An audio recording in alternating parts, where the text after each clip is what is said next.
네, 성경 말씀 함께 보겠습니다. 요한복음 21장 18절에서 22절 말씀입니다.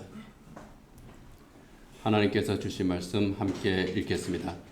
내가 진정으로 내게 말한다. 내가 젊어서는 스스로 띠를 띠고 내가 가고 싶은 곳을 다녔으나 내가 늙어서는 남들이 내 팔을 벌릴 것이고 너를 묶어서 내가 바라지 않는 곳으로 너를 끌고 갈 것이다. 예수께서 이렇게 말씀하신 것은 베드로가 어떤 죽음으로 하나님께 영광을 돌릴 것인가를 암시하신 것이다. 예수께서 이 말씀을 하시고 나서 베드로에게 나를 따라라 하고 말씀하셨다. 베드로가 돌아다 보니 예수께서 사랑하시던 제자가 따라오고 있었다.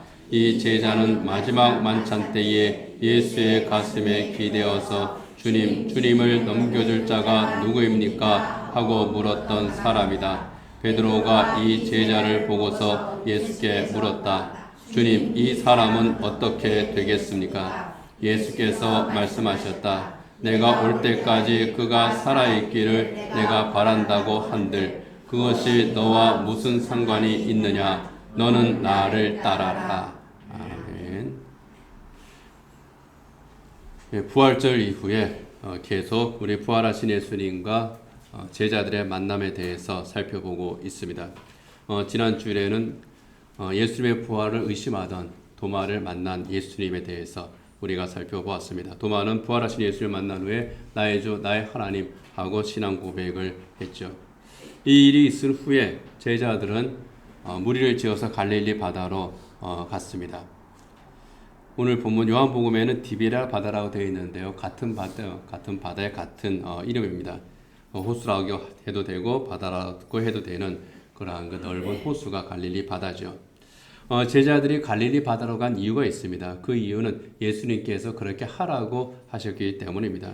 마태복음 28장 10절에 보면은 예수님께서 그 부활하신 후에 만났던 여인들, 그러니까 막달라 마리아와 또 예수의 어머니 마리아 비롯한 몇 명의 그 여인들에게 우리 예수님께서 이렇게 말씀합니다. 가서 나의 형제들에게 갈릴리로 가라고 전하여라. 그러면 거기에서 그들이 나를 만날 것이다. 가서 나의 형제들에게, 여기 형제들이 예수님의 제자들을 말합니다. 그들에게 갈릴리로 가라. 그곳에서 나를 만날 것이다. 그리고 다른 성경에는 예수님께서 먼저 가서 기다리신다고 또 그렇게 말씀을 하고 있습니다.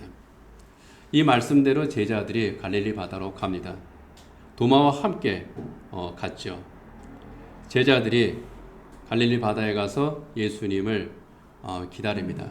근데 며칠을 기다렸는지 그거는 잘 모르겠어요. 좌우지간 이들은 갈릴리 바다로 갔고 그곳에서 먼저 가 있겠다고 하신 그 예수님을 이제 기다리고 있었습니다.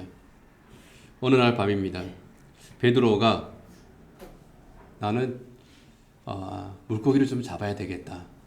원래 직업이 어부였거든요. 갈릴리 바다를 보니까 몸이 근질근질했던 모양입니다. 밤에 예수님께서 자기들을 찾아오실 일은 없고 그러니 가서 이제 물고기를 잡자. 그랬더니 다른 제자들이 그렇게 합시다. 의견이 모아졌습니다.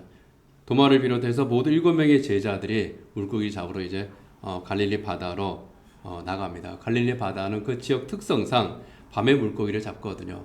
그래서 야간 조업을 나갔습니다.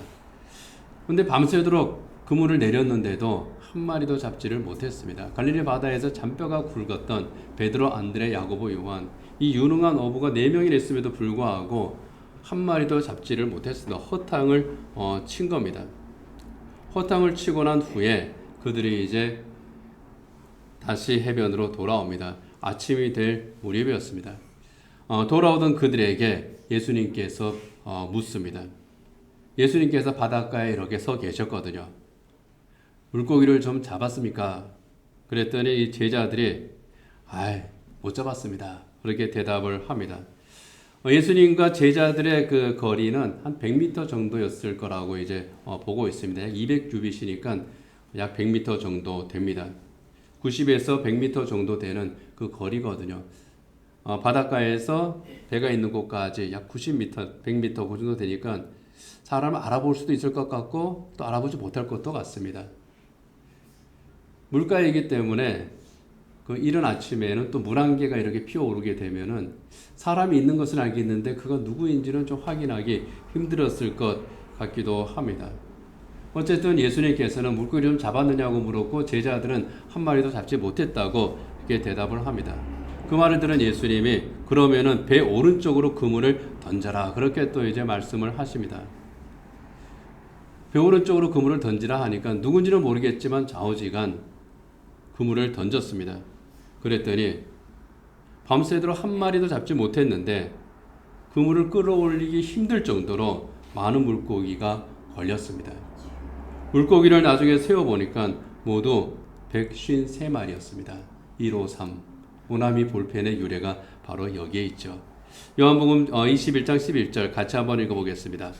시몬 베드로가 배에 올라가서 그물을 땅으로 끌어내렸다. 그물 안에는 큰 고기가 153마리나 들어있었다. 고기가 그렇게 많았으나 그물이 찢어지지 않았다.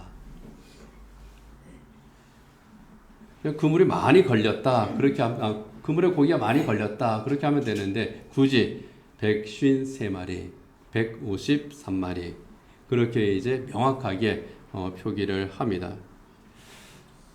왜 153마리였을까? 신학자들은 이게 궁금하거든요. 그래서 여러 가지로 연구를 하고 또 거기에 대해서 궁금증을 많이 표현을 합니다. 성 어거스틴 같은 경우는 1부터 17까지 쫙 더하면은 153이랍니다. 그러면 17이죠. 근데 그 17을 또 나눕니다. 10과 7은 전부 완전수예요. 10은 율법입니다. 십계명으로 대표되는 율법입니다. 하나님의 율법. 7은 하나님의 은혜를 나타내는 숫자입니다. 율법에 있는 하나님의 구원 계획이 하나님의 은혜로 성취되었다. 그래서 153이다. 그렇게 이제 성 어거스틴. 그래도 기독교 역사에서 가장 훌륭한 분 중에 한 분이 그분이 또 그렇게 주장을 했습니다. 그러나 성경에 그런 주장, 그런 근거는 없습니다. 중요한 것은 복음의 완성이다. 구원의 완성의 의미가 거기에 있다 하는 것을 강조하려고 그렇게 한 거죠. 킬이라고 하는 또 이제 분도 이렇게 얘기를 합니다. 100은 이방인을 뜻하고 50은 유대인을 뜻하고 3은 삼위일체 하나님을 의미한다. 이렇게 숫자 풀이를 했습니다. 그런데 이것이 고대 이스라엘에는 수비학이라고 해가지고요. 굉장히 먹혀드는 학문이었습니다. 삼위일체 하나님의 구원 사역으로 이방인과 유대인들에게 곧 모든 인류에게 복음을 전한다는 뜻이다. 심오하잖아요. 그죠? 그러나 역시 성경적 근거는 없습니다. 히에로니무스라고 하는 분이 있습니다. 제롬이라고 하는 이름으로 더 우리에게 알려진 분인데요. 라틴어 성경을 그러니까 구약의 히브리 성경과 히브리어로 된 구약 성경과 또 그리스어로 된 신약 성경을 라틴어로 번역한 아주 대단한 분입니다. 그것을 이제 불가타역 성경이라고 하는데요. 이 히에로니무스라고 하는 분이 이 153마리는 세상의 모든 민족을 의미한다. 그러면서 근거를 이렇게 이야기를 합니다. 초대교회 당시에 그 시대의 사람들은 바다에 사는 물고기가 모두 153종류라고 생각했다는 거예요. 바다에 사는 모든 종류의 물고기가 그 그물에 잡힌 것. 그래서 그물은 복음을 의미하고 153마리. 이 153마리는 세상의 모든 민족들이다. 역시 복음으로 모든 민족을 구원하는 그 의미가 여기에 있다라고 이야기를 합니다. 그 외에도 참 여러 가지 설명들이 참 많이 있습니다. 숫자에서 그런 얘기를 하지 않겠습니다. 시간이 많이 가기 때문에 그 소수들의 제곱의 합을 합하면 또 153 그런 얘기도 나옵니다. 세제곱의 합을 합하면은요. 공통적인 것이 있습니다. 온 세상 모든 민족에게 복음을 전하여서 구원하는 사명과 관련이 있다. 상징적으로 그것을 보여주는 거라 하는 거죠. 그리고 예수님께서 베드로를 처음 부르실 때에 너는 사람을 낳는 어부가 되리라 이렇게 말씀을 하셨거든요. 그래서 그러한 것들을 제자들로 하여금 깨닫게 하기 위함이라는 거죠.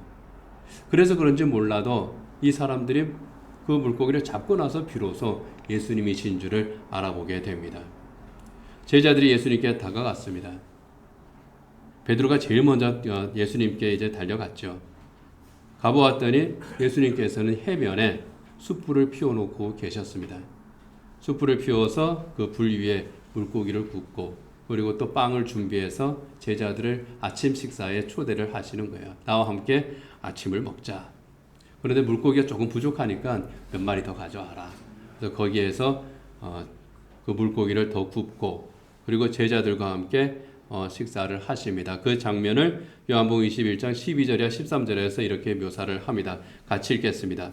예수께서 그들에게 말씀하셨다. 와서 아침을 먹어라. 예수께서 가까이 오셔서 빵을 집어서 그들에게 주시고 이와 같이 생선도 주셨다. 참 낭만적이죠. 저는 성경에서 가장 낭만적인 장면 가운데 하나가 이 장면 같아요. 해변에서 다 기다리고 계시다가 저희 제자들이 허탕을 치고 있거든요. 에이그 이놈들아. 이제 그러면 계시다가 야 니들이 밤새도록 그래 봤자 헛수고일 거야. 그래도 한번 얘는 써봐라. 그래서 이렇게 이제 보고 계시다가 허탕 치고 기운이 쭉 빠져가지고 돌아오려고 하니까 그물 오른쪽으로 던져. 그 다음에 제자들이 물고기 많이 잡힌 게 있지만 너무 기쁩니다. 그랬을 때에 예수님께서 힘들었지.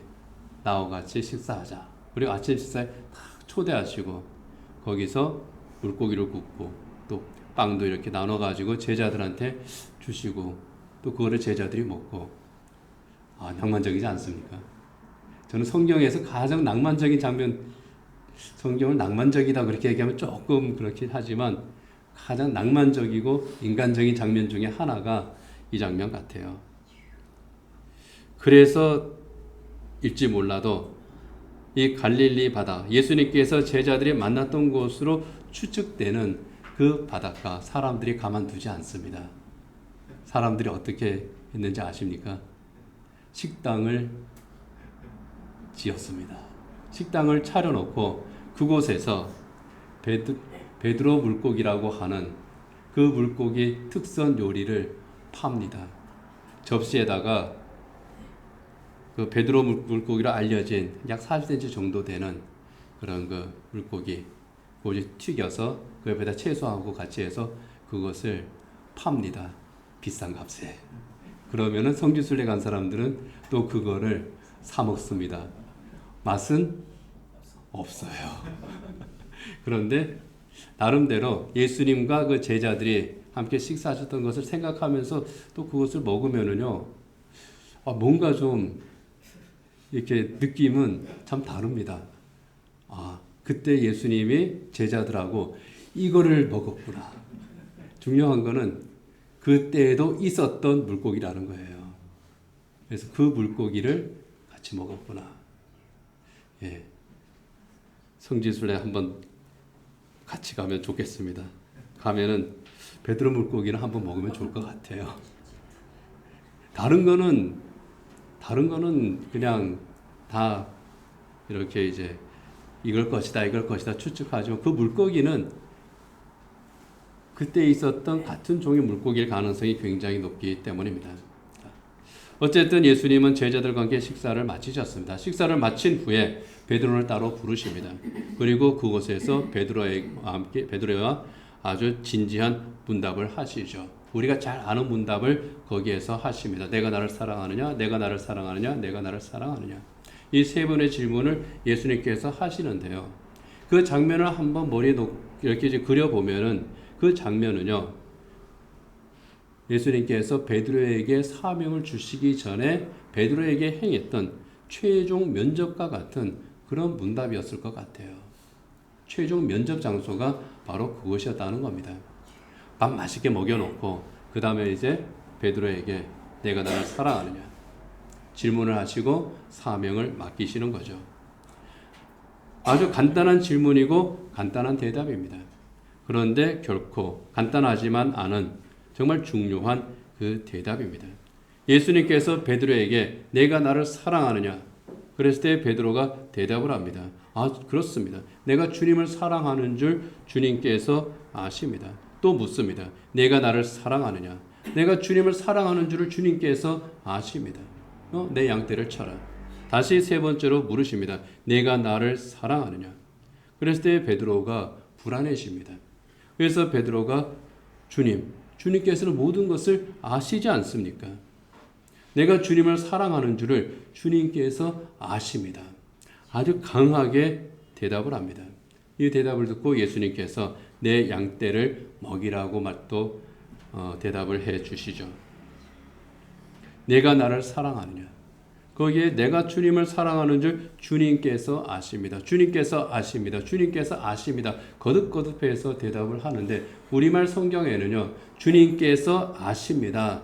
이렇게만 되어 있는데 헬라어 원문을 보면요. 약간의 변화가 있습니다. 예수님께서 내가 나를 사랑하느냐 할 때의 사랑에 이제 필로스메 아가파오메 그렇게 이제 물었다. 그래서 필로스의 사랑과 아가파의 사랑을 이렇게 구분해서 설명하기도 하는데 저는 말씀드린 것처럼 필로스의 사랑이나 아가파의 사랑이나 그 당시에는 똑같은 사랑의 의미라고 하는 것. 여기에서 우리가 주목해야 될 것은 내가 나를 사랑하느냐 그 사랑 중요하죠. 그런데 의미상 우리가 주목해야 될 것은 주님께서 아십니다 하는 이 베드로의 대답입니다. 베드로가 두 번째 대답에서 주님께서 아십니다 할 때 그 헬라어는 쉬 오이다스라고 말이거든요. 그것은 직관적인 알을 의미합니다. 그냥 나는 압니다. 어떤 지식적인 직관적인 알미 바로 쉬 오이다스라는 그 말의 의미입니다. 근데 마지막에 베드로가 주님께서 아십니다 할 때에 우리말은 똑같지만은 쉬 기노스케이스라고 대답을 합니다. 이거는 경험적으로 아는 거예요. 경험적으로. 지난주에 우리가 도마의 신앙 고백에 대해서 생각을 했잖아요. 베드로의 신앙 고백은 어떤 신앙 고백이라고 했습니까? 베드로의 신앙 고백은요.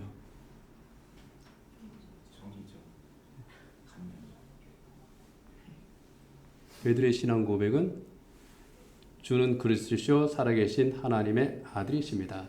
거기에 대해서 정의를 내리는 그러한 어떤 그 사전적인 그런 의미의 신앙 고백이라고 하면은 도마의 신앙 고백은 어떤 거였습니까?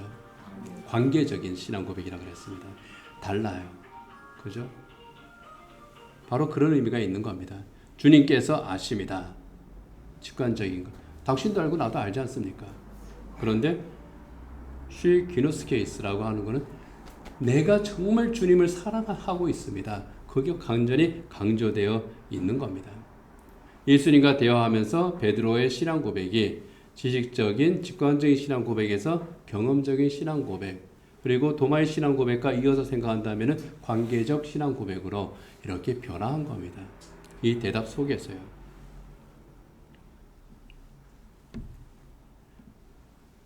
이렇게 지식적인 신앙 고백에서 경험적인 신앙 고백, 관계적 신앙 고백으로 바뀌었을 때에 예수님께서는 질문을 멈추십니다. 합격했다는 거죠. 예수님의 최종 면접에 합격한 베드로에게 비로소 예수님께서 사명을 주시는 겁니다. 그 사명이 본문 18절이야 19절입니다. 같이 읽겠습니다. 내가 진정으로 내게 말한다. 내가 젊어서는 스스로 띠를 띠고 내가 가고 싶은 곳을 다녔으나 내가 늙어서는 남들이 내 팔을 벌릴 것이고 너를 묶어서 내가 바라지 않는 곳으로 너를 끌고 갈 것이다. 예수께서 이렇게 말씀하신 것은 베드로가 어떤 죽음으로 하나님께 영광 돌릴 것인가를 암시하신 것이다. 예수께서 이 말씀을 하시고 나서 베드로에게 나를 따라라 하고 말씀하셨다. 베드로가 어떤 취업을 맞을 것인지 그것을 말씀하시면서 예수님께서는 너는 나를 따라라 하고 말씀을 하시는 겁니다. 면접 시험을 맞춰놓고 너는 이제 합격했어. 그리고서 베드로의 업무를 설명을 하시는데 그 업무가 영광스러운 업무, 명예스러운 업무가 아니라 그것은 고난의 업무였고 험한 가시밭길을 가야 하는 그런 업무였다 하는 겁니다. 내가 늙어서는 남들이 내 팔을 벌리고 너를 묶어서 내가 바라지 않는 곳으로 너를 끌고 갈 것이다.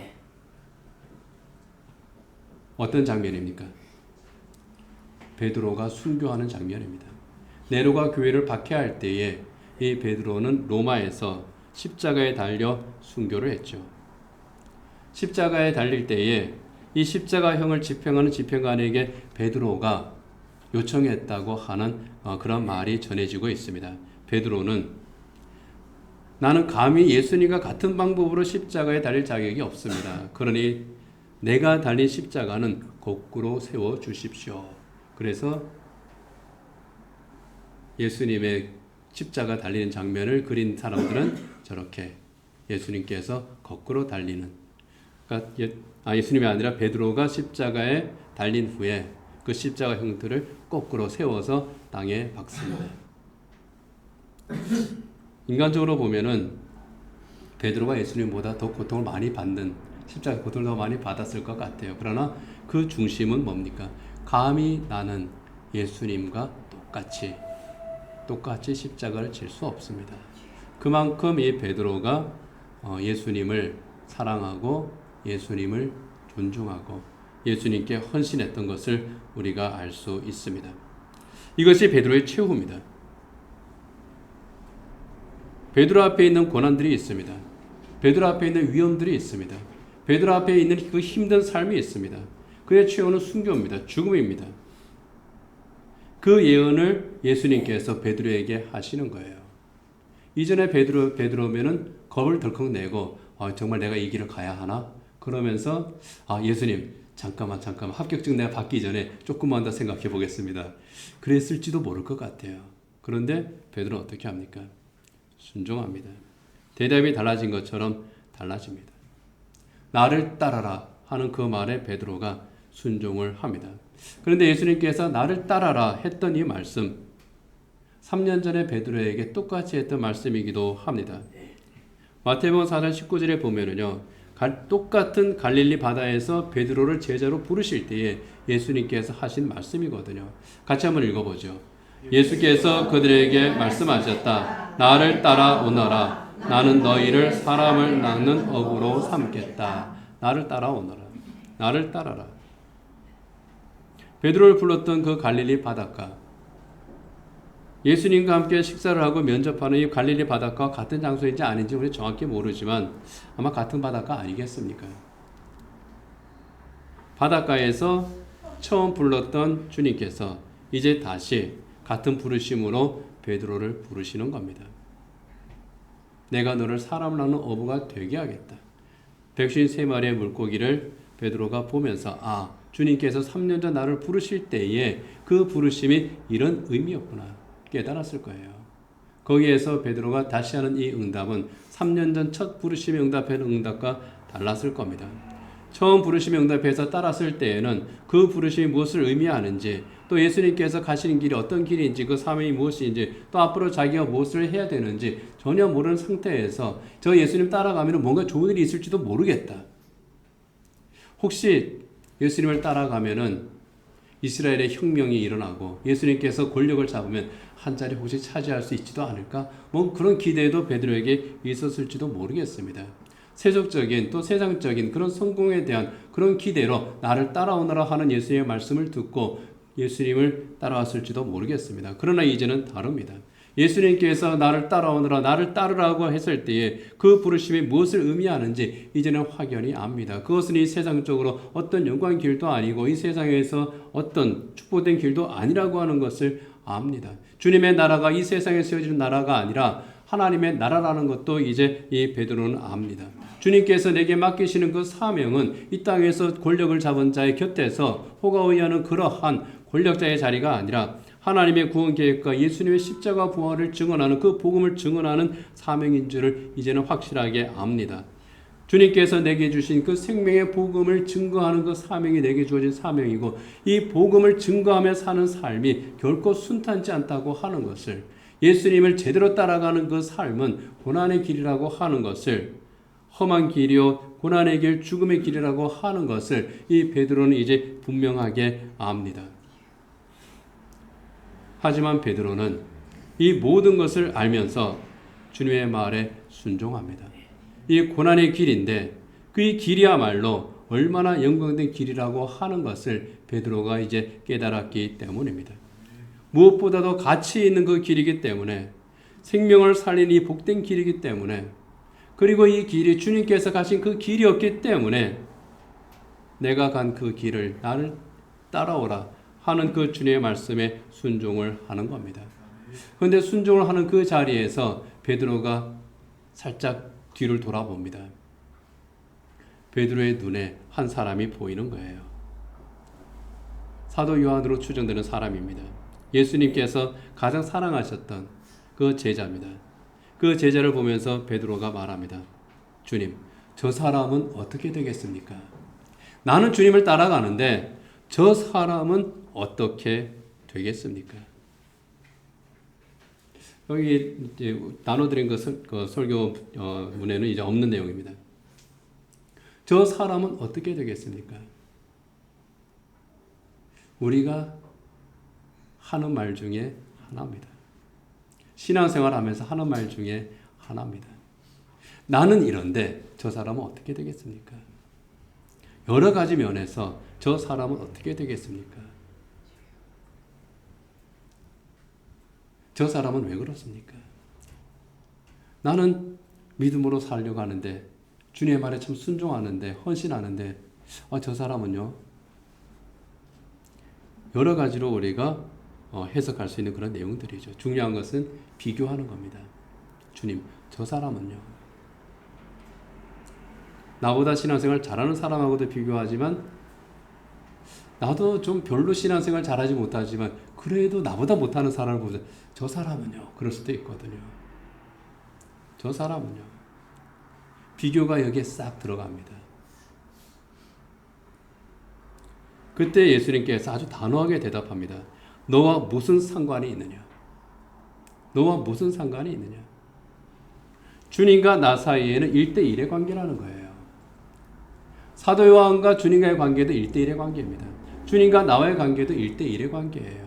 그 사람을 어떻게 하든지 그것은 예수님께서 하실 일이지 예수님과 그 사람 사이의 관계의 일이지 베드로 너가 간섭할 일이 아니라는 겁니다. 그것 때문에 너가 특별히 더 기뻐할 것도 없고 그것 때문에 너가 시험 들 것도 없다는 겁니다. 비교하면은 기쁨보다 시험에 드는 일이 오히려 더 많죠. 사실은요. 비교하지 말라는 거예요. 대부분의 경우 시험에 드는 대부분의 경우가 바로 그런 경우잖아요. 비교할 때 시험에 듭니다. 저 사람은요. 쟤는요. 왜 그렇죠? 그래서 예수님께서 베드로에게 아예 그것을 딱 끊어버리시는 겁니다. 너와 무슨 상관이 있느냐? 내가 다시 올 때까지 저 사람을 살려둔다고 하더라도 그것이 너와 무슨 상관이 있느냐? 너와 나의 관계를 생각을 해라 하는 겁니다.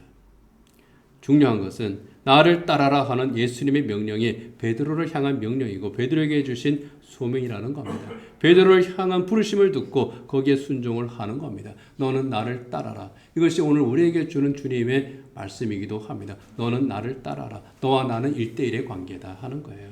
나의 주님이라고 하는 그런 관계라고 하는 겁니다. 그리고 내가 가는 그 길, 너와 내가 함께 가는 그 길을 너가 가야 하지 않겠느냐. 베드로가 그 말씀에 순종을 합니다. 믿음으로 살았던 그 위대한 사람들이 참 많습니다. 그 중에서도 젊은 나이에 하나님의 품에 안긴 짐 엘리엇이라고 하는 선교사가 있습니다. 미국에서 명문 대학인 휘튼 대학을 나오고 장래가 촉망되는 사람이었는데 복음을 전하는 사명을 받고 에콰도르의 오지에 사는 아우카족을 찾아간 사람입니다. 5명의 선교사가 찾아갔는데 복음을 전하기도 전에 그들에게 희생당한 그 젊은 순교자, 29세의 나이에 순교한 선교사입니다. 이 짐 엘리엇의 일기에 보면은 이 창끝이라고 하는 그 영화의 주인공들입니다. 이 짐 엘리엇의 일기에 보면은 이런 글귀가 있습니다. 영원한 것을 얻기 위해 영원하지 않은 것을 버리는 자는 바보가 아니다. 영원한 것을 얻기 위해 영원하지 않은 것을 버리는 자는 바보가 아니다. 영원한 것은 주님입니다. 영원하지 않은 것은 이 세상의 성공과 부귀입니다. 이 세상의 성공과 부귀를 얻을 만한 그런 거 사회적인 조건, 경제적 조건을 가지고 있었던 사람들입니다. 그런데 그것을 버리고 아우카족을 찾아서 밀림으로 들어간 겁니다. 그들을 향해서 세상은 비난을 했거든요. 왜 어리석은 짓을 하느냐? 너희들 참 바보 같다. 그랬을 때에 쓴 겁니다. 그 일기장에는 이런 내용도 또 있습니다. 같이 한번 읽어보겠습니다. 하나님, 막대기 같은 제 생명을 취하셔서 불을 붙이사 주님을 위해 타오르게 하소서. 나의 하나님이여, 제 생명은 하나님의 것이오니 주님을 위해 소멸하게 하소서. 주 예수님, 저는 오래 살기를 구하지 않고 주님처럼 가득 찬 삶을 살기 원합니다. 아멘. 이혜인 수녀가 이 내용을 이렇게 살짝 바꿔서 연필이라고 하는 그 시를 쓴 것 같아요. 주를 위해 내가 소멸되게 하소서. 그런 대목이 나오거든요. 이 짐 엘리엇의 그 일기장, 그 마지막 부분, 주님처럼 가득 찬 삶을 살기 원합니다. 주님처럼 살기 원합니다. 주님처럼 가득 찬 삶을 살기 원합니다. 내 양을 먹이라, 나를 따르라 하는 부르심을 받았을 때 베드로도 이런 마음이었을 것 같아요. 나를 사랑하느냐? 내가 나를 사랑하느냐? 네, 제가 주님을 사랑합니다. 주님을 사랑하는 줄 주님께서 아십니다. 이렇게 말하면서 이 베드로의 가슴 안에, 그 영혼에 주님이 가득 차는 그런 체험을 했을 것 같습니다. 그랬기에 이 베드로가 우리 주님께서 나를 따라라 하고 하셨을 때에 순종할 수 있었겠습니다. 우리에게 나를 따라라, 우리 주님께서 명령하시면 우리는 어떻게 대답하겠습니까? 베드로가 저 사람은요, 그랬을 때에 저 사람 쳐다보지 마 그러셨잖아요. 우리가 바라볼 대상은 오직 주님인 겁니다. 나를 구원하신 주님, 내게 소명을 주신 주님, 무엇보다도 나를 사랑하시는 주님입니다. 주님과 나와의 1대1의 자리입니다. 그곳에서 주님을 바라보고 주님의 말씀에 귀를 기울이는 겁니다. 너는 나를 따라라 했을 때에 베드로가 순종한 것처럼 우리 또한 나를 따라라 하시는 우리 주님의 말씀을 듣고 또 순종해야 될 줄 믿습니다.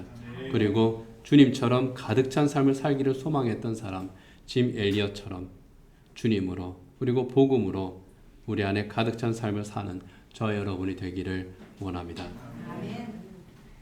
베드로와 주님과의 문답을 생각하면서 침묵 가운데에 잠시 기도하시기를 바랍니다. 반주해 주시고요. 모두 눈을 감으시기를 바랍니다. 주님께서 나를 따르라 하신 그 길을 믿음으로 따라가게 하소서. 가시밭길, 고난의 길, 십자가의 길이라 할지라도 주님께서 가신 그 길이라면 담대히 가는 용기를 주소서. 나를 따라오너라 하신 주의 말씀에 순종하게 하소서. 선한 싸움 끝에 예비된 의의 면류관을 소망하며 우리에게 주신 이 길을 가게 하소서.